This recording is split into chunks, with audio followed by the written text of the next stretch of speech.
Ya, selamat datang di Kongkonya TV. Gua harap kalian enjoy ya chant-nya Anthony Elanga yang dinyanyikan ya pada saat dia setelah dia mencetak gol penyelamat ya, gol penyelamat bukan gol kemenangan, gol penyelamat di Champions League lawan Atletico kemarin ya. Jadi kita harus hargain lah Elanga ya, dia masih bocah ya, masih 19 tahun loh dia loh, masih 19 tahun. Tapi dia bisa memberikan impact yang lebih bagus daripada seniornya, yaitu Marcus Rashford ya. Jadi sampai detik ini gue masih penasaran, pengen banget ngeliat dia main sebagai striker ya. Menurut gue dia punya movement tuh sangat bagus sebagai striker ya, karena striker kan bukan cuma tentang finishing ya, finishing harus bagus satu, tapi movement pun juga harus bagus. Kalau dia movementnya jelek, dia nggak bisa masuk ke dalam channel-channel yang dimana dia bisa melakukan finishing tersebut ya. Jadi ini penting sekali. Jadi nggak hanya tentang finishing sebagai striker itu, dan gue melihat movement dia tuh movement striker banget ya, bukan movement winger ya. Walaupun sekarang ini dia sering dipakai sebagai winger ya, dan dia bisa jadi winger ya, kayak Greenwood lah ibaratnya juga ya. Jiwa striker tapi mainnya di winger kan, bisa juga seperti itu. Karena anyway winger modern juga merangkap sebagai ya ibaratnya inverted winger lah ya, nusuk ke dalam untuk melakukan finishing. Tapi Elanga gue bilang sih jauh lebih bagus sebagai striker ketimbang Rashford ya. Kalau kalian bilang mendingan Rashford coba jadi striker, kita udah sering lihat itu ya. Kalau lu sering nonton United, lu udah sering lihat itu ya, Rashford di deploy sebagai striker tuh jujur aja sih, menurut gue sih nggak banget ya. Dia bukan inilah, bukan striker lah. Dia movement semua skill segala macam itu dia tuh ya, itu winger murni tuh siapa sih Rashford itu ya. Bukan winger inverted winger lah, lebih ke arah inverted winger murni ya. Jadi itu ya Elanga sekilas ya, gue sih suka sama Chan-nya, menurut gue keren ya. Kok bisa ya orang tiba-tiba langsung ada Chan untuk pemain seperti itu dan kompak lagi satu stadium ya. Wah, itu pasti keren banget ya pas nonton di sana ya.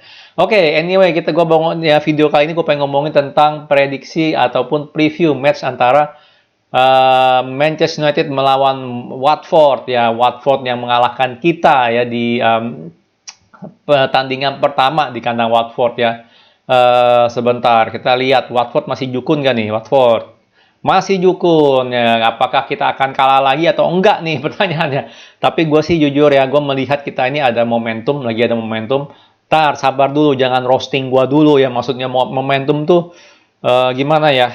Gue melihat dari gameplay kita ada improvement ya. Cuman dari awal ya kita lihat tuh, kita walaupun gameplaynya bagus, walaupun belum konsisten, tapi kita udah ada improvement. Cuman kelihatan gitu hasil akhirnya selalu against kita ya, selalu berlawanan dengan yang kita mau ya. Dimana kita berharap bisa menang, taunya dapatnya seri, dapatnya kalah atau apa gitulah ya. Itu momentumnya lagi jelek kalau gue bilangnya. Tapi kalau di game-game dimana kalau misalnya kita kelihatannya nih kita bakal seri atau kalah nih, taunya kita menang ataupun dari kalah jadi seri, menurut gue itu ada momentum yang cukup bagus lah gitu loh ya, cukup anginnya cukup segar gitu loh ya. Bukan berarti kita bermain bagus konsisten segala macam ya, tolong dibedakan. Jadi maksud gue momentum di mana ya hasilnya itu berarah untuk ke arah bagus lah untuk kita gitu loh ya, lebih ke arah sana ya. Jadi gue melihat kita ada momentum di situ dan gue berharap kita masih bisa lanjut ya. Jelas lawan Watford nggak bisa dianggap sebelah mata ya, melihat mereka jauh lebih gigih dalam fight for the ball. Jauh lebih ya, nothing tulus lah mereka main, dan pressingan mereka cukup bagus waktu itu ya. Menurut gue sih, gue masih berpendapat kalau Watford itu nggak banyak pemain yang spektakuler ya. Oke lah, jelas dia ada Ismail Assar, tapi ya kita harusnya masih bisa lah gitu loh ya handle Watford ya, jujur aja sih ya, kalau nggak ada yang ngelawak ya seperti biasa ya. Dan kalau nggak ada yang ngelawak nih, maksud gue salah satunya udah pasti adalah Maguire ya, itu penting banget kalau Maguire nggak ngelawak. Ya, jadi itu lawan Watford, gue sih tetap dengan momentum seperti ini dan kita ada improvement dari permainan walaupun belum konsisten. Gue merasa kita bisa menang lawan Watford, ya bisa. Jelas mereka kalau terakhir sih, seingat gue sih mereka nggak terlalu parkir bus banget cuman mereka ya sistem pressingnya ya mereka gigih dan nggak ya kayak nothing tulus lah ibaratnya, dan itu yang menurut gue harus hati-hati ya, harus hati-hati jangan sampai kita kecolongan lagi kayak kayak game sebelumnya ya lawan Watford. Dari segi formasi gue pilih 4-2-3-1 ya. Tolong Rangnick jangan mainin Lindelof lagi lah di kanan lah ya. Banyak orang bilang karena oh ya karena dia pengen sejajar 3 back, sejajar 3 di belakang untuk bantu pertahanan bla bla bla bla bla bla. Ya tetap aja gitu loh, bener gak sih? Ya ini udah kedua kalinya gue liat Lindelof jadi right back ya. Defensively dia nggak jelek kemarin, tapi secara positioning selalu salah gitu loh, yang akhirnya bolong di kanan dan nggak ngebantu banget ada Rashford di situ gitu, dimana Rashford nggak bantu turun. Ya jadi serius deh, jangan Lindelof di kanan lagi lah. Ya gue udah nggak mau lihat lagi gitu dia di kanan. Kita ada Wan-Bissaka kok. Kalau lu mau defense bagus ya mainin Wan-Bissaka. Ya kalau mau yang lebih ofensif ya lu mainin si Dalot, benar nggak? Ya jangan bilang kita pengen 3 back sejajar di belakang gitu. Tapi faktanya adalah Lindelof maju juga. Pas maju di final third nggak ngapa-ngapain, bingung dia mau ngapain juga, lebih bingung lagi daripada Wan-Bissaka. Jadi sorry aja lah Lindelof. Walaupun dia megang bola nggak jelek ya, tapi tetap aja gitu dia bukan seorang wingback ya.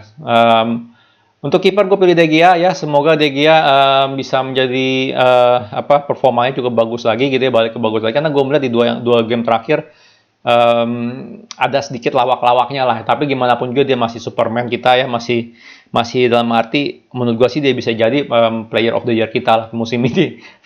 Bisa jadi, tapi harus tetap fokus lah 100% ya, jangan sampai ada momen-momen lawak lah ya. Untuk ini di kiri gue pilih Teles ya. Luke Shaw kayaknya perlu istirahat ya. Gini loh, jadi kalau gue bilang dari segi pemain ya, gue tahu Bruno tuh stamina cukup bagus lah, dia mungkin bisa main terus menerus lah atau apalah ya, tapi beberapa pemain kita tuh nggak seperti itu ya. Beberapa pemain kita tuh kakinya lebih kaca lah ibaratnya dari pemain yang lain, dan gue lihat Luke Shaw salah satu pemain seperti itu ya. Dan gue bilang sih dia boleh diistirahatin, toh anyway dari kemarin-kemarin dia udah selalu main terus ya, dan Teles sudah available. Menurut gue Teles harus main gantiin dia ya. Di segi center back gue taruh Maguire Varane ya. Maguire Varane ya gimana pun juga mau nggak mau ya, Maguire udah pasti selalu dimainin karena dia kapten, dan dia ya faktanya ada dia highly valued by Rangnick ya. Dan ini yang menurut gue sih semoga dia bisa merubah pikirannya, karena Maguire selalu nggak ya, dia nggak sebagus itulah, benar nggak ya, dia mau marking orang pasti dia cukup kasar loh. Lalu kalau kalian sering nonton ya, lihat cuplikannya Maguire marking orang, pasti dia nahan-nahan gitu loh, ngerti nggak? Ibaratnya dia nyuri-nyuri fall biar nggak kelihatan gitu ya. Nahan-nahan tangan orang, nahan-nahan baju orang gitu ya, biar dia bisa menangin bola. Ya itu kasar banget yang kayak begitu, takam abis ini orang. Kalau gue bilang sih, ya gitulah ya. Kalau gue ada pilihan sih, gue nggak mau naruh Maguire, tapi percuma karena Maguire udah pasti main karena dia kapten kita. Ya, Varane main, gue bilang ya. Kenapa? Karena kita perlu Varane balik lagi formnya, abis balik dari cedera ringan ya, dia perlu bisa ini lagi lah, top level lagi, karena sebelum pas lawan Atletico menurut gue sih dia bukan terbaiknya Varane. Di kanan gue taruh Wan-Bissaka. Gue jujur nggak masalah kalau mau taruh Dalot ya, tapi sekarang ini menurut gue defense tuh perlu kita perkuat dulu gitu sekarang ini ya. Toh anyway kalau seandainya kita mainin Sancho atau siapa gitu ya, Wan-Bissaka punya pressure untuk maju itu, untuk overlapping itu lebih rendah gitu loh, benar nggak ya? Dia nggak perlu overlapping, dia cuma bantu link up play aja udah cukup oke kalau menurut gua ya. Di holding midfield gua tahu McFred ya sorry ya, gua tahu kalian pengen Pogba main, tapi Pogba menurut gua belum match fit banget dan sangat rentan banget cedera kalau kita paksa main terus menerus ya. Kalau kalian perhatiin ya, dari Pogba kemarin itu selalu menit 60 selalu diganti ya, dan kelihatan juga pas disorot itu kan dia kayak udah nggak banget gitu loh, napasnya tuh kayak udah nggak ada gitu ya, kayak udah kayak napas Samsu aja gitu. Jadi gue bilang sih Pogba harus disiratin ya, nggak apa-apa gitu. Toh anyway minggu depan kita main 1 minggu lagi gitu, nggak apa-apa kalau gue bilang ya. Kalau emang ini jadi super sub aja ya, misalnya ada yang ngelawak, McFred ada yang salah satu yang ngelawak, keluarin ganti Pogba masuk ya. Di kiri gue tahu Rashford, di kanan gue tahu Elanga ya. Oke, tenang dulu nih ya. Jujur gue sih kalau gue pengen milih Elanga, Sancho main dan juga Rashford main. Dalam arti Ronaldo istirahat ya, jadi Elanga yang main jadi striker, Sancho di kanan, Rashford di kiri. Tapi kita tahu itu nggak bakal terjadi ya, dan Sancho gue lihat juga di game lawan Atletico ya, kelihatannya kecapean sih gue lihat sih. Jadi percuma. Ya walaupun dia main 80 menit, 10 menit diganti, tetap aja menurut gue sih itu udah beban mainannya dia tuh udah cukup berat gitu loh. Ya jadi gue bilang sih dia harus istirahatin, Sancho harus istirahatin. Makanya gue tahu Rashford, Elanga, Ronaldo, striker, dan Bruno sebagai nomor 10 ya. Sebenarnya kalau ada alternatifnya Bruno gue pengen pakai, tapi kita nggak ada sekarang ini, kita nggak punya. Bruno harus selalu main ya, berharap aja kita bisa unggul lebih awal, maka Bruno bisa istirahat gitu loh, benar nggak bisa disubstitusi ya. Kenapa Rashford lagi nih, pasti udah pada enak ngeliat Rashford main. Ya jujur sih gue cukup enak juga ngeliat dia main ya. Ya selalu malas banget mundur, nggak mau bantuin ya. Lu bisa bayangin dong nih ya, kalau satu lapangan nih orang pada mundur, dia cuma di sini doang gitu kan. Ya kan orang pada mundur begini ya kan, kompak lah ibaratnya ya. Ya, cuman dia selalu telat mundur gitu kan. Dia nih kosong banget nih, Teles diobok-obok gitu loh. Benar nggak ya? Tuh diobok-obok. Kacau ya kalau emang Fred bisa ngebantuin, tapi Maguire kalau udah siap ke kiri, ini semua nih habis itu, kanannya jadi kosong. Ya kan cuman Elanga doang atau Wan-Bissaka doang sendirian ya, karena Elanga biasa lebih di sini. Ya jadi bahaya ya kalau kita ada Rashford malas turun tuh bahaya sekali ya. Bahayanya tuh sangat sangat bahaya gue bilang ya. Jadi perlu banget nih penting banget, bukan perlu, penting banget untuk Rashford ini udah harus merubah gaya permainan dia. Ya dia harus berubah gitu loh. Jadi nggak bisa yang malas-malasan mundur. Ya Elanga aja masih mundur gitu. Elanga ya jangan ngomong lah ya, dia masih muda, energinya masih gede. Ya kan Sancho pun mundur. Ya Sancho itu juga suka mundur, bukannya enggak loh. Ya Rashford aja nih ya masih suka kumat 100% ya. Jadi gue sih berharap kalau Rashford main ya dia harus nunjukin gitu, dan menurut gue ini salah satu kesempatan terakhir dia gitu. Dia udah dikasih banyak kesempatan tapi dia selalu nggak bisa perform ya, nggak bisa perform. Dan arti oke lah dia kalau megang bola kadang suka berbahaya juga ya. Emang dia PD-nya belum balik ya untuk ngelewatin orang segala macam, tapi ya permasalahan utamanya itu gitu dari permainan dia ya. Dia nggak mau bantu mundur, dia nggak mau mundur dengan cepat untuk pressing.